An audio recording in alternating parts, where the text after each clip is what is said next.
നമസ്കാരം. അടുത്തൊരു തെമ്മാടിത്തരത്തിന് അരങ്ങൊരുങ്ങിക്കൊണ്ടിരിക്കുകയാണ് അണിയറയിൽ.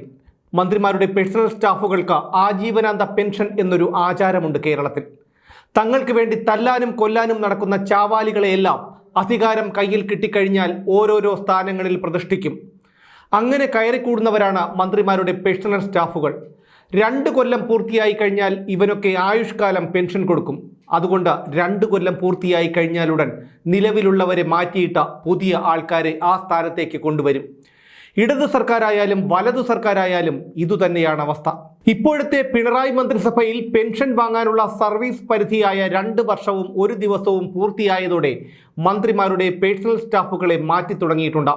ഇനി പാർട്ടിക്ക് വേണ്ടപ്പെട്ട അടിമകളെ ആ സ്ഥാനത്തേക്ക് നിയമിക്കും. 1,60,000 രൂപ വരെയുള്ള ജോലിക്ക് പ്രത്യേക വിദ്യാഭ്യാസ യോഗ്യതയില്ല.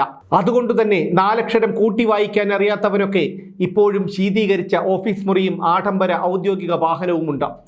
മുഖ്യമന്ത്രി പിണറായി വിജയന്റെ പ്രൈവറ്റ് സെക്രട്ടറി CM രവീന്ദ്രൻ തന്നെ ഏറ്റവും വലിയ ഉദാഹരണം. ഇതിയാന്റെ വിദ്യാഭ്യാസം 10ാം ക്ലാസ്സാണ്. മുമ്പ് വടകരയിൽ പെട്ടിക്കട നടത്തിക്കൊണ്ടിരിക്കുകയായിരുന്നു എന്നാണ് പറഞ്ഞറിവ്. വിദ്യാഭ്യാസം ചെയ്യാൻ കഴിയാത്തത് പലരുടെയും ജീവിത സാഹചര്യം കൊണ്ടായിരിക്കും. അതിനവരെ കുറ്റപ്പെടുത്താനും കഴിയില്ല.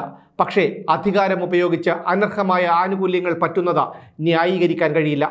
ഈ പേഴ്സണൽ സ്റ്റാഫുകളുടെ ശമ്പളത്തിനും പെൻഷനുമായി കോടിക്കണക്കിന് രൂപ പൊതുഖജനാവിൽ നിന്ന് ഒഴുക്കുന്നതിനെതിരെ ഗവർണർ മുമ്പ് രംഗത്ത് വന്നിരുന്നു. ഇതാണ് ഗവർണറുമായുള്ള സർക്കാരിൻ്റെ പോരിൻ്റെ ഒരു കാരണം. 1994 പേഴ്സണൽ സ്റ്റാഫ് പെൻഷൻ സമ്പ്രദായം തുടങ്ങിയത്. പെൻഷൻ കിട്ടാനുള്ള മിനിമം മാനദണ്ഡം 3 വർഷത്തെ സർവീസ് ഉണ്ടായിരിക്കണം എന്നതാണ്. 2 വർഷവും 1 ദിവസവും ജോലി ചെയ്യുന്നവരെ 3 വർഷം ജോലി ചെയ്യുന്നതായി പരിഗണിച്ച 4,750 രൂപ മാസാമാസം പെൻഷൻ നൽകും. ഇത് ആജീവനാന്തം തുടരുകയും ചെയ്യും. നോക്കണം, മറിയക്കുട്ടിയെ പോലെയുള്ള വന്ധ്യവയോധികർ മാസാമാസം കിട്ടുന്ന 1,600 രൂപ പെൻഷന് വേണ്ടി കോടതി വരാന്തകൾ കയറി ഇറങ്ങുകയും പിച്ചച്ചട്ടിയുമായി തെരുവിൽ തെണ്ടുകയും ചെയ്യുമ്പോഴാണ് വെറും 2 കൊല്ലം ഭരിക്കുന്നവൻ്റെ ആസനത്തിലെ പൊടി തട്ടിക്കളഞ്ഞു എന്ന കാരണം കൊണ്ട് 4,750 രൂപ ആജീവനാന്ത പെൻഷൻ നൽകുന്നത്. മുഖ്യമന്ത്രിക്കും മന്ത്രിമാർക്കും പ്രതിപക്ഷ നേതാവിനുമൊക്കെയായി 362 പേഴ്സണൽ സ്റ്റാഫുകളുണ്ട്. കഴിഞ്ഞ UDF സർക്കാരിൽ ഉണ്ടായിരുന്നത് 623 പേരായിരുന്നു എന്നുകൂടി അറിയണം. അതാണ് ഞാൻ മുമ്പ് പറഞ്ഞത്, അധികാരം കയ്യിൽ കിട്ടിക്കഴിഞ്ഞാൽ ഇടതനും വലതനുമൊക്കെ ഒരുപോലെയാണെന്ന്. ഇവരുടെ ശമ്പളത്തിനായി ഒരു മാസം വേണ്ടത് 1,42,00,000 രൂപയാണ്.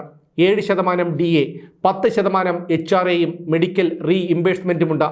കൂടാതെ താമസിക്കാൻ സർക്കാർ വക ക്വാർട്ടേഴ്സുകളും. പ്രതിപക്ഷ നേതാവിനുള്ളത് 14 സ്റ്റാഫുകളാണ്. ഇനിയിപ്പോൾ 2 മന്ത്രിമാർ മാറി പകരം പുതിയ 2 മന്ത്രിമാർ വരുന്നുണ്ട്. ആന്റണി രാജുവും അഹമ്മദ് ദേവർകോവിലും മാറി അവർക്ക് പകരം കടന്നപ്പള്ളി രാമചന്ദ്രനും KB ഗണേഷ് കുമാറും വരുമ്പോൾ അവരവരുടെ പേഴ്സണൽ സ്റ്റാഫുകളും മാറും. ഒരു മന്ത്രിയുടെ കാലാവധിയിൽ 2 പേരെ വെച്ച് അവർക്ക് 2 പേർക്കും പെൻഷൻ വാങ്ങിക്കൊടുക്കും. കുറഞ്ഞത് 4 വർഷമെങ്കിലും പ്രവർത്തിച്ചവർക്ക് മാത്രമേ പെൻഷൻ നൽകാവൂ എന്ന ശമ്പള കമ്മീഷൻ ശുപാർശ സർക്കാർ ഇതുവരെ അംഗീകരിച്ചിട്ടില്ല. നവകേരള സർക്കിട്ട് കഴിഞ്ഞാലുടൻ പേഴ്സണൽ സ്റ്റാഫുകൾ കൂട്ടത്തോടെ മാറും.